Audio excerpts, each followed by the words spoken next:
मैं यूसीसी का समर्थन करता हूं निर्दलीय होकर, मगर हमारी पहली प्राथमिकता भू कानून होनी चाहिए थी।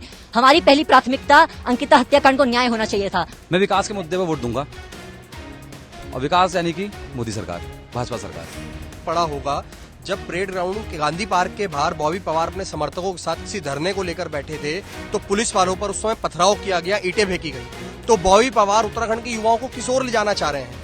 या तो वो उन्हें पत्थरबाज बनाना चाह रहे हैं, या वो देहरादून को जो पुराना कश्मीर था भाजपा की सरकार से पहले, या वो इस उत्तराखंड को भी कश्मीर बनाना चाह रहे थे।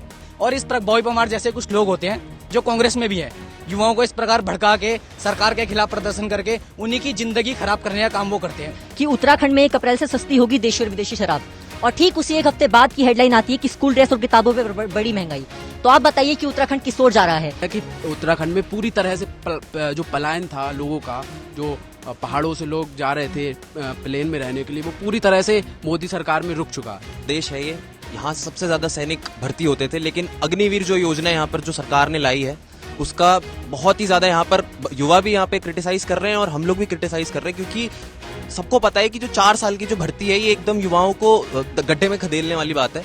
और जिस तरह से मैं बॉबी पवार का समर्थन कर रहा हूँ, हमारा पूरा परिवार बॉबी पवार का समर्थन कर रहा है।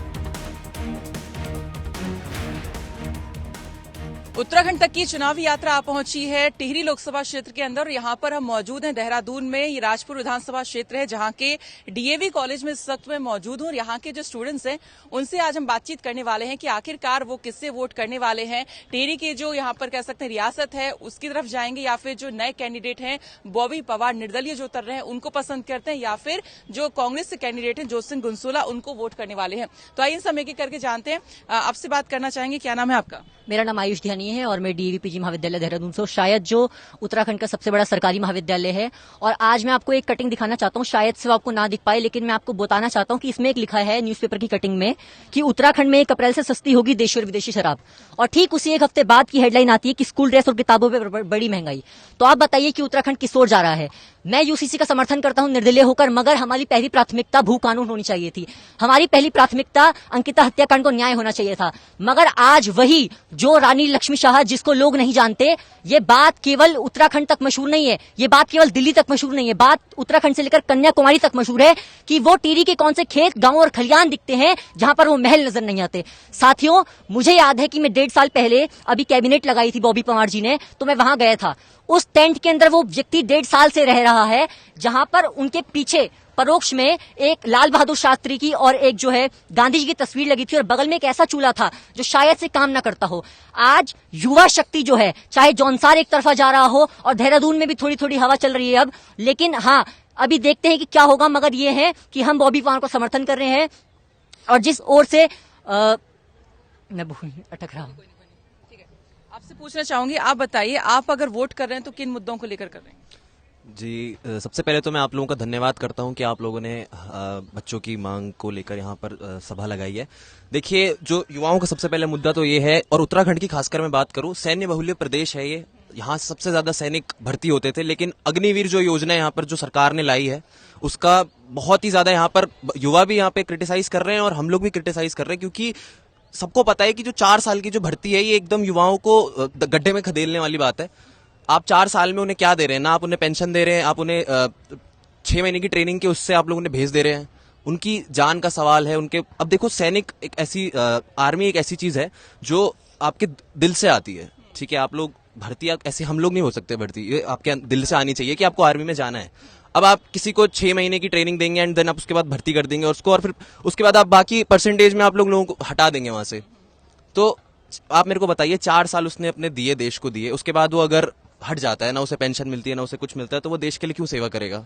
आगे से उसे मोटिवेशन नहीं मिलेगा। और जितने भी मैं अपने पर्सनली अपने दोस्तों की बात करूं या अपने जानने वालों की भी बात करूं, जो तैयारी भी कर रहे थे इस चीज की, वो अब रुक चुके हैं, क्योंकि अब उन्हें पता चल चुका है कि इसमें जाने में उनको कुछ फायदा है नहीं। उन्हें दिख रहा है कि 4 साल वो लोग वहां पे रहेंगे और अपनी जान जोखिम में कोई क्यों डालेगा? वहां पर जाके उनका कोई ना फायदा मिल रहा है ना कुछ। यहाँ पर आप बताइए, आप किन मुद्दों को लेकर वोट करने जाएंगे? मैं बीजेपी को वोट करना चाहूंगा। पहली बात तो ये है कि जो हमारी दूसरी सरकार है बीजेपी की उत्तराखंड राज्य में, सबसे बड़ा मुद्दा ये है कि उत्तराखंड में पूरी तरह से जो पलायन था लोगों का, जो पहाड़ों से लोग जा रहे थे प्लेन में रहने के लिए, वो पूरी तरह से मोदी सरकार में रुक चुका है। दूसरी बात जो स्वास्थ्य व्यवस्था थी उत्तराखंड में बहुत ही मतलब जहां नहीं पहुंच पा रही थी पहाड़ों पर, कहीं एम्बुलेंस की व्यवस्था नहीं हो पा रही है, कहीं पेशेंट को ये दिक्कत आ रही है, कहीं जैसे कोई महिला गर्भ अवस्था में है उसे ठीक समय पे इलाज नहीं मिल पा रहा है। तो हमारी सरकार ने इन 5 सालों में जो ये दूसरा चरण है हमारी सरकार का, पूरे उत्तराखंड में ऐसी कोई जगह नहीं बची जहां अच्छी रोडों की व्यवस्था नहीं है, अच्छी यातायात की व्यवस्था नहीं है। यहाँ तक कि केदारनाथ, बद्रीनाथ जैसे मतलब तीर्थ धामों पे एक फ्लो में जो फ्लैट में हाईवे होते हैं उससे अच्छी आप हाईवे देख सकते हैं। बहुत सारी चीजें हैं। आप बता रहे हैं कि किन किन मतलब बीजेपी को वोट करेंगे तो क्यों करेंगे, आपने बताया। आप किसे वोट करेंगे और क्यों करेंगे? नमस्कार। पहले तो आपका धन्यवाद करना चाहता हूं कि आप डीएवी महाविद्यालय में आए और छात्रों के बीच में आपने इन मुद्दों को रखा।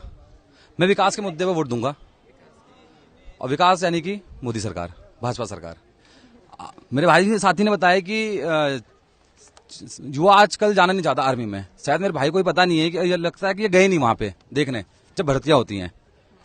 युवा ये नहीं देखता कि वो कितने साल के लिए भर्ती हो रहा है, वो ये देखता है कि वो भारत माँ की सेवा कर रहे हैं। उसमें से भी सैनिक परमानेंट भर्ती हो रहे हैं। और आपने कहा कि उनको पेंशन नहीं मिलती और वो बेरोजगार हो जा रहे हैं, तो आपको शायद पता नहीं है कि उनको रिटायरमेंट जब 4 साल का भर्ती देते हैं उनको धनराशि मिलती है। उन धनराशि से अपना रोजगार भी चलाते हैं, और जब वो सरकारी नौकरी के कंपटीशन करते हैं उसमें भी इनको कुछ परसेंटेज की छूट मिलती है। अधूरा ज्ञान के चलते शायद इनको अभी तक ये नहीं पता कि आप केंद्र सरकार की योजना देखेंगे, 4 धाम योजना। जब आप 4 धाम योजना पे और सड़कों पर जाते हैं ऐसा लगता है कि हाईवे किसी प्लेन का है। आप देखेंगे कि ट्रेन कर्णप्रयाग तक पहुंच रही है, वो किसकी योजना है? वो भाजपा सरकार की योजना है। और धीरे धीरे कुछ कार्य हो रहे हैं और कुछ कार्य होंगे पूरे, जो विकास के लिए उत्तराखंड के लिए बहुत जरूरी है। अब थोड़ा सा सांसद को लेकर बातचीत कर लेते हैं। 3 प्रत्याशी जो अभी ये मैदान में, कांग्रेस से, बीजेपी से और एक निर्दलीय आपके, तो इन तीनों में से अगर मैं बात करूं महारानी जी को लेके, तो भाई उनको लेके क्या राय है आप लोगों की? अगर पिछले 5 साल की बात करें, टिहरी से आप हैं, आप बताएं। देखिए, टिहरी लोकसभा मतलब क्षेत्र से होने के नाते जो है मैं आपको बताना चाहता हूँ कि जैसे मैंने आपको बताया था कि मैं वहां उस टेंट के अंदर गया था और वहां पर जो है मतलब चूल्हा इस तरह से जाते वो काम नहीं करता था।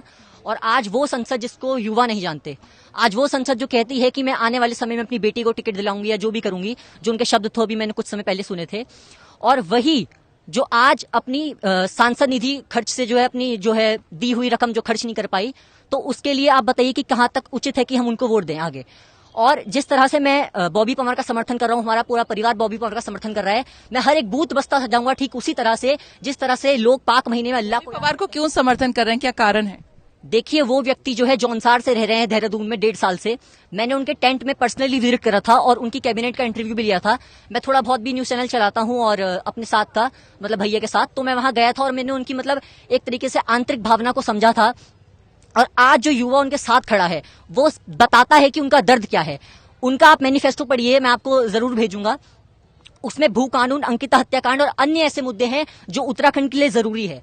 उत्तराखंड के लिए अगर मैं बात करूं कि भू कानून की बात, तो भू कानून तो तब से लागू होना चाहिए था कि जब से राज्य बना था। लेकिन ये है कि हाँ, कोशिश करेंगे कि अगर बॉबी पवार जी जीते तो हमारी जो है आवाज जो है सांसद तक पहुंचेगी। आप बताइए, सांसद के कामकाज को लेकर हम पूछ रहे हैं, तो पिछले 5 सालों में आपको लगा है कि जो मान लो राजलक्ष्मी शाह है, कुछ उन्होंने काम किया है, या मतलब कुछ ऐसी चीजें जो आपको लगती है कि उन्हें करनी चाहिए थी? जी, मैं नहीं बोल सकता इस पे, मेरी लोकसभा।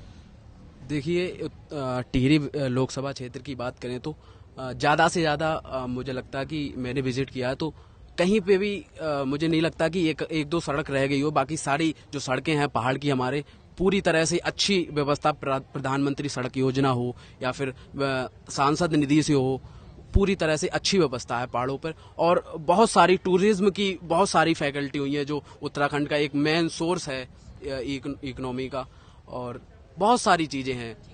आप लोगों से पूछना चाहूँ, ऊपर थोड़ा सा आपको बताइए, आप लोग किससे वोट करना पसंद करेंगे, बीजेपी, कांग्रेस या निर्दलीय कैंडिडेट को, और क्यों? जी, मैं बिल्कुल भाजपा सरकार को वोट करना चाहूंगा। और मैं अपने भाई आयुष की बात का एक जवाब देना चाहूंगा। आयुष, तब से बात कर रहे हैं बॉबी पवार के बारे में, तो मैं आज से 1-1.5 साल पहले की बात आपसे करना चाहूंगा। आपने अखबारों में भी पढ़ा होगा, जब परेड ग्राउंड के गांधी पार्क के बाहर बॉबी पवार अपने समर्थकों के साथ किसी धरने को लेकर बैठे थे, तो पुलिस वालों पर उस समय पथराव किया गया, ईंटें फेंकी गई। तो बॉबी पवार उत्तराखंड के युवाओं को किस ओर ले जाना चाह रहे हैं? या तो वो उन्हें पत्थरबाज बनाना चाह रहे हैं, या वो देहरादून को जो पुराना कश्मीर था भाजपा की सरकार से पहले, या वो इस उत्तराखंड को भी कश्मीर बनाना चाह रहे थे। तो बॉबी पवार को मैं बिल्कुल वोट नहीं देना चाहूंगा। भाजपा की सरकार को मैं इसलिए वोट देना चाहूंगा, भाजपा की नीतियों की बात करेंगे तो भाजपा, आप सड़कों की बात करिए, आप आयुष्मान योजना की बात करिए। गरीब आदमी, एक गरीब परिवार जिसको पहले कोई बीमारी लग जाती थी तो वो एक पैसे के कारण अपनी घर पे ही मृत्यु हो जाती थी, परंतु आज आयुष्मान योजना, इसमें 5 लाख तक का आप किसी भी अस्पताल में जाके मुफ्त इलाज करा सकते हैं। आप जनधन योजना की बात करिए। आज जो हमारे फार्मर हैं, जो आज जगह जगह पर हमारे गांव में फार्मर हैं जो बेचारे पहले आत्महत्या कर रहे थे, आज उनके खातों में पैसे आते हैं। ऐसी प्रधानमंत्री कौशल विकास योजना की बात करिए। आप हमारे डीएवी कॉलेज से 1 किलोमीटर की दूरी पे एक इंस्टीट्यूट है, ILFS इंस्टीट्यूट है, वहां पे हर महीने 30 से 35 बच्चों को फ्री कोचिंग कराई जाती है। आपको मैं उस इंस्टीट्यूट में विजिट तक करा दूंगा, जिसमें प्रधानमंत्री कौशल विकास के योजना के अंडर आपको फ्री कोचिंग कराई जाएगी, उसके बाद आप लोगों को जॉब भी दिलाई जाएगी। तो ऐसी बहुत सारी योजनाएं भाजपा सरकार द्वारा जो लाई गई हैं। आप आज आपके पास वापस, आप बताइए थोड़ा सा, आप किससे वोट करेंगे और किन मुद्दों पर करेंगे? मैं अपना वोट भाजपा करूंगा, क्योंकि उत्तराखंड में आप, मेरा जो मेन टॉपिक ये है कि उत्तराखंड में अवैध मजारे जितनी भी थी वो धामी सरकार ने पूरी टुटवा दी है, तब मेरा वोट बीजेपी को है। हाँ, परिवारवाद की बात कर रहे थे, कांग्रेस से ज्यादा किसमें परिवारवाद है? कांग्रेस मतलब हमारी जो बीजेपी सरकार है वो कहीं से कहीं तक परिवारवाद नहीं है। आपको लगता है कहीं उत्तराखंड में किसी परिवारवाद को टिकट दिया गया हो? नहीं दिया गया ना। जो क्षेत्र में है, जो काम कर रहा है क्षेत्र के लिए, उसको ही बीजेपी टिकट देती। बीजेपी परिवारवाद को बढ़ावा नहीं देती। बाकी जितनी भी अदर पार्टियां हैं सब अपने अपने परिवारवाद को बढ़ावा देती हैं। चाहे आप राष्ट्रीय स्तर पे कांग्रेस को ले लो, समाजवादी पार्टी को ले लो, बहुत सारी पार्टियां, TMC को ले लो, सब अपने अपने परिवारवाद के चक्कर में है। लेकिन बीजेपी एक ऐसी पार्टी है जो राष्ट्र को आपके पास, आप कह रहे हैं राष्ट्र को लेकर चलते हैं, ठीक है, आप बताइए कुछ। देखिए, मैं आपसे कहना चाहता हूं कि अभी भैया ने जो बोला, अगर केंद्र की बात करी जाती है तो पूर्ण रूप से भारतीय जनता पार्टी का समर्थन करता हूं, मगर यहाँ पर टिहरी लोकसभा सीट की बात हो रही थी और सांसद माला राज्य लक्ष्मी शाह की बात हो रही थी। मैं आपसे पूछना चाहता हूं कि उन्होंने क्या करा, आप ये बताइए।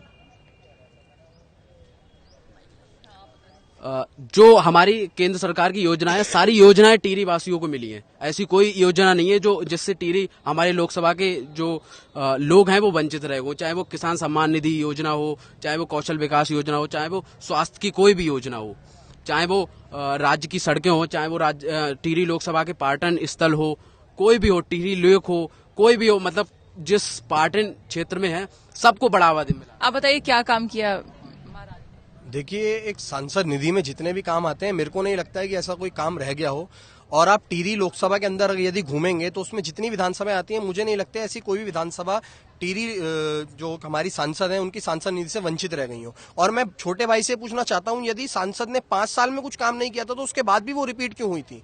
ऐसा जनता ने कुछ तो सोचा होगा, कुछ तो उन्होंने काम किए होंगे जो 5 साल बाद भी जनता ने उन्होंने रिपीट करा है। ऐसा तो है नहीं कि मोदी के नाम पर, मोदी लहर में वो जीतती चली आ रही है, कुछ काम करने रही है। जनता इतनी बेवकूफ नहीं होती है, जनता काम देखती है। एक तरफ मतलब एक राजघराना, मतलब जो वहां पे शासन करता आ रहा है इतने सालों से, और एक तरफ एक मतलब एक युवा जो कि मतलब एक टक्कर दे रहा है। मतलब तो आपको क्या लगता है कि बॉबी पवार मतलब महारानी को, एक राजघराने की सीट को टक्कर दे पाएंगे?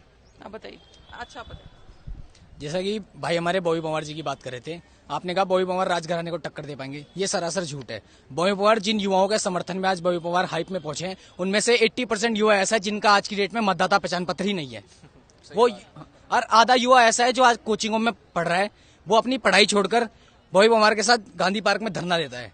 ये वो युवा है जिसने सरकार के लोगों पे, प्रशासन के लोगों पे व पब्लिक की संपत्ति को तोड़ने का काम किया गया था। उत्तराखंड के इतिहास में 10 से 15 साल हो चुके हैं उत्तराखंड को बने हुए, आज तक इतना बड़ा प्रदर्शन उत्तराखंड के अंदर नहीं हुआ जितना बड़ा उस आदमी ने करवाया था। और वो कहीं ना कहीं हम मानते हैं उत्तराखंड में देश विरोधी गतिविधियों को बढ़ावा देने का काम बॉबी पवार जी द्वारा किया जा रहा है। युवाओं को साथ लेकर युवाओं को भड़काया जा रहा है। युवा यहाँ पर पढ़ने आता है, उनके माँ बाप किस प्रकार उन्हें खर्चा कर उन्हें यहाँ पढ़ाने लिखाने भेजते हैं, और इस प्रकार बॉबी पवार जैसे कुछ लोग होते हैं जो कांग्रेस में भी है, युवाओं को इस प्रकार भड़का के सरकार के खिलाफ प्रदर्शन करके उन्हीं की जिंदगी खराब करने का काम वो करते हैं। उनमें से कितनों के ऊपर उस कांड के द्वारा मुकदमे क्यों लगे होंगे, उनमें से कितनों के घायल हुए होंगे, चोटिल हुए होंगे, और उनकी पढ़ाई को भी उन्होंने नाश करवाया है। तो स्पष्ट रूप से कि बॉबी पवार एक देश विरोधी व्यक्ति है और देश विरोधी गतिविधियों को समर्थन करता है। और रही बात भाई ने कहा कांग्रेस की, अग्निवीर के ऊपर सवाल उठाए, तो मैं भाई को बता देना चाहता हूं कि मोदी जी ने एक अभियान चलाया है आत्मनिर्भर भारत, जिसके अंतर्गत वो युवाओं को 4 साल का रोजगार दे रहे हैं। इसमें से तो 80% युवा ऐसे हैं जो कि रोजगार भी नहीं ले पाते आज की डेट में, भटकते रहते हैं। पर मोदी जी उन्हें 4 साल का रोजगार दे रहे हैं, साथ में रिटायरमेंट के बाद उन्हें 43 लाख रुपए भी मिल रहे हैं। उससे वो अपना स्वरोजगार स्टार्ट कर सकते हैं, बाहर आकर अपने आप को समाज में एक स्टैंड अपना रख सकते हैं। पर भाई इनका कहना है कि अग्निवीर युवाओं को बर्बाद करने का काम है। उसमें भाई एक चीज आप सुनो, 25% युवाओं को भारत सरकार आर्मी में परमानेंट जॉब पे रख रही है, पर 25% है ब्रदर, आपने भी नहीं पढ़ा है, 25% है उसमें। आज 75% रिटायर होते हैं। तो आप अगर किसी के अंदर काबिलियत है तो उन 25% में वो भर्ती हो सकता है, पर जिसके अंदर काबिलियत ही नहीं है वो 25% में भी नहीं आ सकता। ना वो बाहर रह के जॉब कर सकता है, ना वो आर्मी में जाके जॉब कर सकता है। अच्छा, और बताइए, वहां पर जोत सिंह गुनसोला भी हैं, तो उनको लेकर क्या आप लोगों के व्यू हैं? मतलब एक तरफ बॉबी पवार, एक तरफ महारानी, एक तरफ जोत सिंह गुनसोला, तो कौन किसको टक्कर दे रहा है, नहीं दे रहा है, क्या आप लोग के व्यू क्या है? देखिए, मुझे लगता है कि कांग्रेस और चाहे बॉबी पवार जी हो, दोनों ही भाजपा या राज्य लक्ष्मी जी के टक्कर में। जोत सिंह गुनसोला जी तो कहीं थे ही नहीं, दूर से दूर तक। और शायद मुझे लगता भी नहीं कि जितने यहाँ मेरे साथी बैठे हैं उन्होंने कभी इनको किसी क्षेत्र में देखा भी। और रही बॉबी पवार जी की बात, वो तो मुझे ऐसा लगता है कि 25 से 30 हजार के बीच में ही जो उन्होंने एक हाइप बना रखी है बेवजह की। आपको इतना विकास करने का शौक था, विकास छात्रों के हित के लिए था, तो आपने पथराव क्यों करवाया? आप एक तरफ बात करते हैं विकास की, और आप उसी विकास के उसी जो पुलिस है, आप उस भर्ती को लेकर बैठे थे और उनके ऊपर पथराव करते हैं, आप पथराव करवाते हैं और समर्थन में रहते हैं। आपने एक बार भी उनको बयान में नहीं उतरे कि चलो ठीक है गलत है, ऐसा युवाओं को नहीं करना चाहिए। आप पूर्ण रूप से समर्थन में थे उनके। उसके बाद आप और युवाओं को भड़काते हैं। युवा पढ़ना चाहता है, ठीक है, घोटाला हुआ, भर्ती घोटाला हुआ, उसके दोषियों को जेल भी गए, वो आज भी जेल में है। मैं भाई से पूछना चाहता हूँ, कितनी बार राज्य लक्ष्मी जी के पास गए योजनाओं का लाभ लेने? मैं इस कॉलेज का महासचिव हूँ। मैंने उनसे एक अभी कुछ टाइम पहले हमारा छात्र संघ समारोह हुआ था, उस टाइम एक लेटर लिखा था। उन्होंने इस लेटर के तहत हमें इस कॉलेज में 6 कमरे बनाने के लिए डोनेशन की। मैं इनसे ये पूछना चाहता हूँ, कितनी बार आप उनके पास योजनाओं का लाभ लेने के लिए गए? आप सिर्फ सुनते हैं और उस चीज को आप बस बोल रहे हैं, आपको हकीकत पता ही नहीं है। आप बताइए, आप किन मुद्दों को लेकर वोट करते हैं, वोट करने जाते हैं, तो क्या रहता है आपके मन में कि हाँ ठीक है हमारे क्षेत्र में ये हुआ है, या ये कैंडिडेट बेटर है इसलिए करूंगा, क्या रहता है? पहले तो मैं ये बताना चाहूंगा आपको कि जब किसी व्यक्ति को राजनीति करनी होती है वो किसी न किसी प्लेटफॉर्म का सहारा लेता है। तो मुझे लगता है कि बॉबी पवार जी ने बेरोजगार का सहारा लिया है, बेरोजगारी का सहारा लिया है, क्योंकि उनको जब राजनीति ही करनी थी तो वो सीधे राजनीति में आ सकते थे। तो उन्होंने पहले एक संगठन बनाया, बेरोजगार युवा संगठन बनाया, उसमें सारे युवाओं को जोड़ा। उनको जोड़ने के बाद उनको ये बताया कि मैं आप लोगों के लिए काम कर रहा हूं, आप लोगों के लिए मेहनत कर रहा हूं। जो भी उन्होंने किया, जो भी चीजें उनकी हुई, आंदोलन हुए, इतने सारी चीजें हुई, और उसके बाद ही वो तुरंत राजनीति में आ गए। तो उनका राजनीति में आने का मतलब ही यही था कि उन्हें भविष्य में राजनीति ही करनी है। तो चीजें जब ऐसी होने लग जाती हैं, और उनको उनके साथ जो आज के युवा लगे हैं वो सारे पढ़ने वाले युवा हैं, और जब पढ़ने वाला युवा ही राजनीति में घुस गया तो मुझे लगता है कि पढ़ाई कहीं भी उनके उसमें सपोर्टिव नहीं है। आप बताइए, आप किन मुद्दों को लेकर वोट करते हैं? बात आ रही है हमारी लोकसभा सांसद जी की, टेरी की। तो भाई ने कहा है कि उन्होंने अभी तक कुछ नहीं किया है। ऐसा नहीं है, उत्तरकाशी जिला एक ऐसा जिला है जहाँ स्कूलें बहुत सी छत्तीसगढ़ से हो रखी है, तो वहाँ उन्होंने स्कूलें बहुत बनाई है 5 साल में। बहुत अभी चिनाली शॉर्ट में वहाँ पॉलिटेक्निक कॉलेज की बिल्डिंग अभी पिछले टाइम पे गिर गई थी, तो उन्होंने 1.5 करोड़ रुपए वहाँ दिया था। ऐसा नहीं है, उनके बाद जो जाता है उनकी मुसीबत ऐसा नहीं है कि उनकी सॉल्व नहीं होती है सबकी। तो मेरा वोट उन्हीं को जाएगा।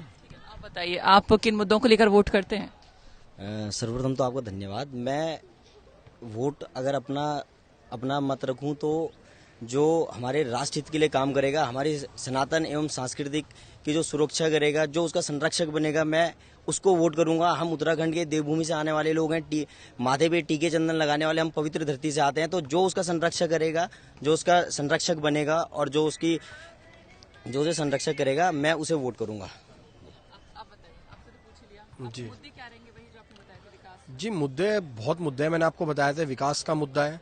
आप राम मंदिर की बात करिए, मैं तो अपने आप को बहुत बड़ा खुशनसीब समझता हूं कि मेरी आंखों के सामने राम मंदिर बन गया, जो कई सालों पुराना एक मुद्दा था, जो कभी सॉल्व अब मेरे को भी नहीं लगता था। मेरे पिताजी यही बात करते रहते थे कि मुझे नहीं लगता कभी मेरी आंखों के सामने मुद्दा पूरा हो पाएगा, परंतु मैं आज बहुत सौभाग्यशाली हूं कि मेरी आंखों के सामने एक राम मंदिर बना। आप मंदिर बनने से आप खुश हैं? ठीक है, आप रह गए थोड़े, आप तो बिल्कुल भगत सिंह जैसे लग रहे हैं। नहीं तो कुछ है भगत सिंह जैसी आग कुछ करने की देश के लिए? जी देश के लिए तो बहुत कुछ है करने देश के लिए वोट अपने मतलब इधर की बात करें तो देश के लिए जो पीएम बनेगा उसमें आपका वोट ही महत्वपूर्ण होता है, तो किन मुद्दों को लेकर वोट करते हैं आप? जी मुद्दे वही होते हैं कि अपने जो डेवलपमेंट और इंफ्रास्ट्रक्चर के जो उसमें करे उसके लिए वोट जरूर करेंगे। जैसे आजकल बीजेपी ज़्यादा कर रही है उस चीज़ के लिए, तो उस चीज़ में हम वोट उन्हीं को ज़्यादा देंगे। डेवलपमेंट को लेके जी आप बताइए, आप किससे वोट करना पसंद करती हैं? मतलब कोई मुद्दे कुछ तो सोचती होंगी जब वोट करने आप जाती हैं, आप जागरूक नागरिक हैं, तो क्या सोचती हैं कि भाई आपके क्षेत्र में कौन विकास ज्यादा करता है, या जो कैंडिडेट है उससे आप देखती हैं या पार्टी देखती हैं, क्या देख के वोट करते हैं?